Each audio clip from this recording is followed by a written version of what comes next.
Hi, we're Chris and Tova from Chris and Tova's Amazing Adventures, and we recently drove all the way from Canada to San Juan del Sur, Nicaragua, where our new home is.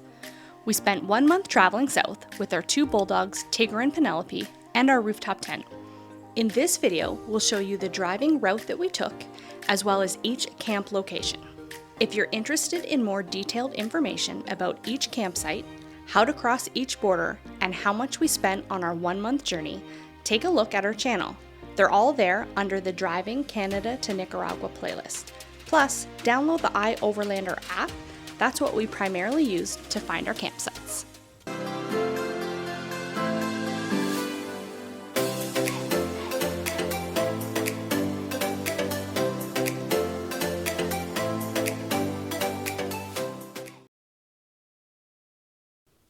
We left my sister's house in Sterling, Ontario, Canada on January 2nd.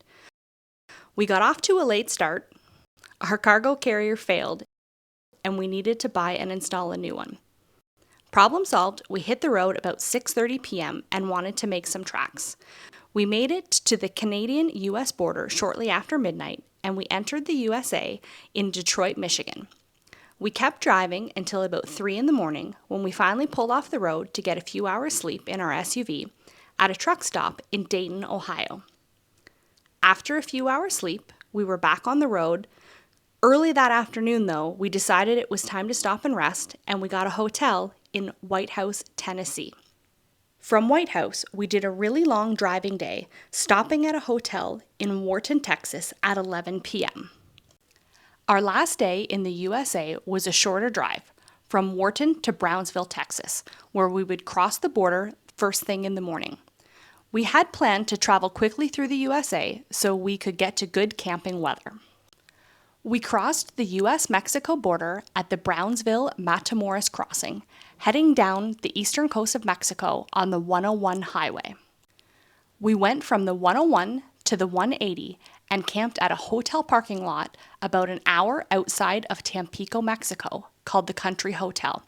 It was nothing fancy, but it was safe.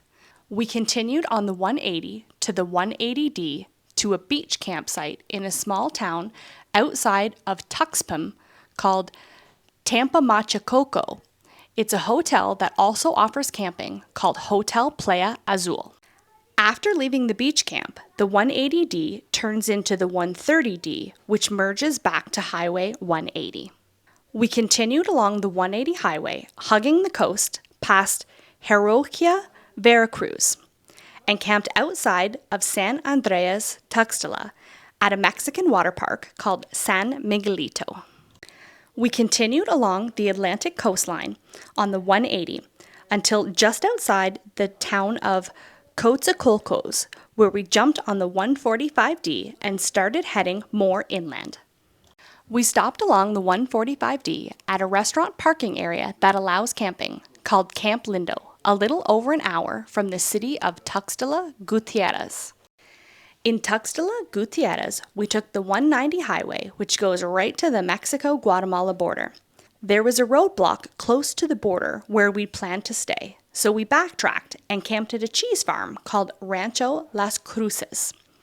The next day, the road was still blocked, so we went back a little further to the town of Comiton and stayed at a hotel with Wi-Fi to wait until the road was open.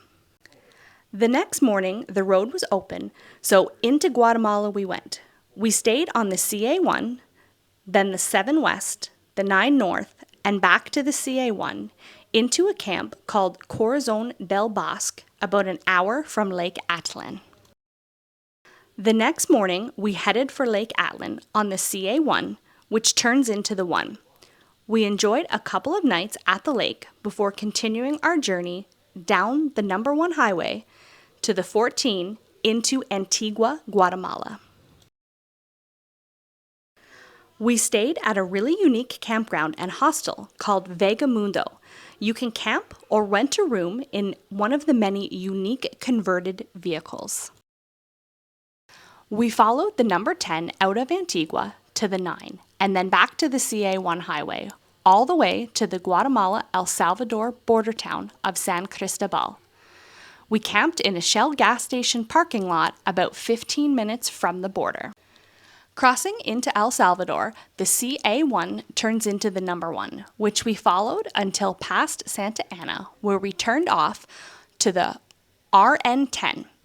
Next, taking Cara al Cabo Verde into the Cerro Verde National Park. We camped in the Cerro Verde volcano area at a campground called Casa de Cristal. We backtracked out of the national park and took the number 8 towards Zoncate and down to the number 2 to drive along the El Salvadorian Pacific coast. We camped at Playa Suncel, just steps from the ocean. We continued on the number 2 following the coast. In La Union, we took the number 1 highway and stopped in a small town called Cerro Pelon, just outside the El Salvador-Honduras border, and got a hotel for the night. The next morning, we crossed the border into Honduras at the El Emitilio border crossing, where the number 1 turns back to the CA1 highway.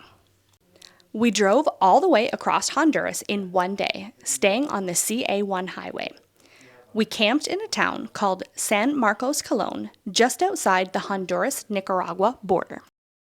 Bright and early, we headed to the Honduras-Nicaragua border crossing at El Espesino. 4 hours later, we were in Nicaragua and heading to Samato Canyon to camp for 3 nights. Samato Canyon is along the number 1 highway, only about 30 minutes from the border crossing. We left Samato Canyon along the number 1, the Pan American Highway, all the way to Esteli for some cigar shopping. We camped in one of the cigar shop's gated compounds for the night before continuing down the Pan American Highway into Managua, the capital of Nicaragua. We splurged and spent 2 nights at the Intercontinental Hotel in Managua, a really nice treat after spending nearly a month on the road camping. Leaving the city, we took the number 4, the 11B, back to the 4, and then back to the number 1, the Pan American Highway, until just outside of Rivas, where we took the NIC 16 all the way to our home in San Juan del Sur, Nicaragua. We spent 27 nights in total, traveling all the way from Canada to Nicaragua.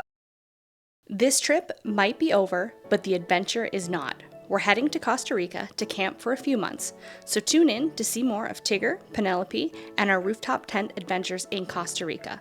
If you have questions about the route we took or where we stayed, leave us a comment and we'll get back to you. Thanks for watching, and we'll see you on the next amazing adventure in Costa Rica.